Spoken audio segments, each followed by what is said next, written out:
श्री स्वामी समर्थ।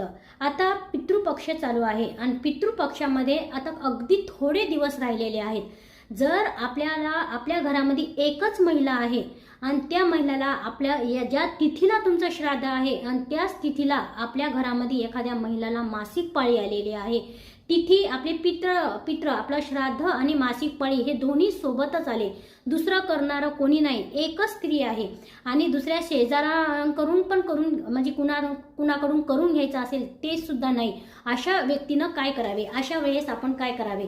जर मासिक धर्म महिलांना आलेला आहे आणि कोणीही करणारं नाही, आता ऑप्शनच नाही आणि पुरुषाला एवढं जेवण जमत नाही, अशा लोकांनी काय करावं?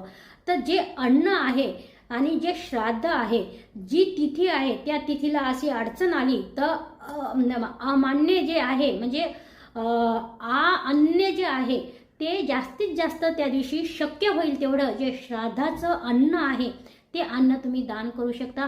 दुसरी गोष्ट, करणारं कोणीच नसेल, आपला मुलगा आहे, सून आहे आणि त्यांना सुद्धा काहीतरी अडचण आलेली आहे किंवा मुलगा सुद्धा नाही आणि अशी अडचण आलेली आहे, तर त्या तिथीला न करता महिलांच्या 5व्या दिवशी महिलांनी केस धुवून परत श्राद्धाचा विधी पितृपक्ष संपला तरीही तुम्ही करू शकता, असं शास्त्रानुसार हे आहे।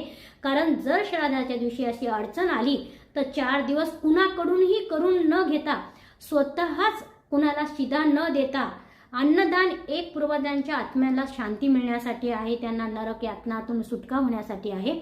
पण पितृचं जे श्राद्ध आहे तर हे श्राद्ध स्वतः दुसऱ्यांकडून करून न घेता 5व्या दिवशी स्वतः घरीच करावे। ही माहिती आवडली असेल तर शेअर करा, लाईक करा, सबस्क्राईब करायला विसरू नका।